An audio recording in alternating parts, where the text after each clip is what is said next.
হ্যাঁ, সম্মানিত দর্শক মন্ডলী, আজকে আমরা এসেছি ড্রাগন বাগান চাষ কিভাবে হচ্ছে এবং ড্রাগন ফল দেখতে পাচ্ছেন।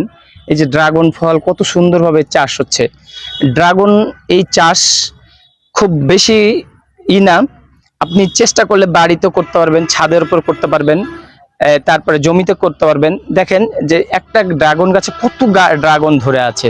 তাহলে এই যে কতগুলো ড্রাগনের গাছের ডাল পালা হয়ে আছে, ওখানে ফুল হয়ে আছে, কিন্তু এই ফুলগুলো হয়ে তখন ফল হয়, ফল হওয়ার পর তখন পাকে 15-20 দিন, 1 মাসও লেগে যায় ফলটা পাকতে। এই ফল পাকার পর তখন বাগান থেকে বাজারে বিক্রি করে সব জাতে বাজারে বিক্রি করলে আমাদের এলাকাতে এই ড্রাগন ফলটা 150 টাকা, 200 টাকা, ভালোটা সর্বোচ্চ 200 টাকা পর্যন্ত বিক্রি হচ্ছে। 200, কিন্তু আগে এই 2 বছর 4-5 বছর আগে এই ড্রাগন গাছটা, ড্রাগন ফলগুলো 500, 600, 1000 পর্যন্ত বিক্রি হয়েছে এবং খাওয়া হয়েছে। তো এই ড্রাগন ফলটা এখন আমাদের বাংলাদেশে চাষ হচ্ছে, এই জন্যেই আমরা এখানে সস্তা দামে কিনতে পাচ্ছি এবং মানুষ খেতে পাচ্ছে। 150 টাকা কেজি ড্রাগন আপনি খাইবেন তো এত সুন্দর মজাদার ড্রাগন ফলটা, সেখানে ভিটামিন কঠিন।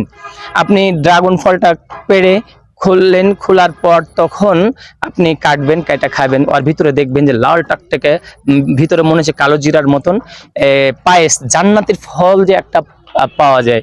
এই যে আল্লাহ তাআলা জান্নাতে দিবে ফল, কিন্তু এই পৃথিবীতে এই ফলগুলো দেখতে পাওয়া যায় যে না এরকম ফল হয় জান্নাতে খাইতে দিবে, কিন্তু আমরা এই পৃথিবীতে খাইতে পাচ্ছি। আমরা যদি আল্লাহ রব্বুল আমিনের ইবাদত বন্দী করি, আল্লাহর কথা মানি, আল্লাহর সকল কাজ করি, তাহলে আল্লাহ আমাদেরকে জান্নাতে দিতে পারে। অতএব আসুন আমরা জান্নাতি ফল খাবো ইনশাআল্লাহ, কিন্তু আমরা এই দুনিয়াতে ইহকালীন শান্তি, পরকালে মুক্তির জন্য আল্লাহর কাছে দোয়া করতে হবে। নামাজ, রোজা, হজ, জাকাত সবই করতে হবে, কিন্তু আমরা চেষ্টা করব। এই পৃথিবীতে আল্লাহ রব্বুল আলামিন আমাদেরকে তৈরি করেছে, পাঠিয়েছে এজন্যে যে তোমরা নামাজ পড়ার পর পৃথিবীতে ছড়িয়ে পড়বে এবং রুজি রোজগারের জন্য ছড়িয়ে পড়বে, আবার আজান হবে, নামাজ পড়বে। তো আসুন আমরা আল্লাহর ইবাদত বندگی করি এবং আল্লাহকে স্মরণ রাখি, এবং আমরা অন্যায় কাজ করব না, ভালো কাজ করব। এই বলে আজকে আপনাদেরকে ড্রাগন বাগানে আপনারা যে চেষ্টা করেন বাড়িতে আবাদ করার চেষ্টা করতে পারবেন, জমিতে করতে পারবেন, এই যে ডালগুলো নিয়ে যে লাগাইতে পারবেন। এই বলে আজকের মতো শেষ করছি। আসসালামু আলাইকুম ওয়া রাহমাতুল্লাহ। জিয়াউল ইসলাম 100 টিভির পক্ষ থেকে জানাই সুস্বাগতম। আসসালামু আলাইকুম রাহমাতুল্লাহ।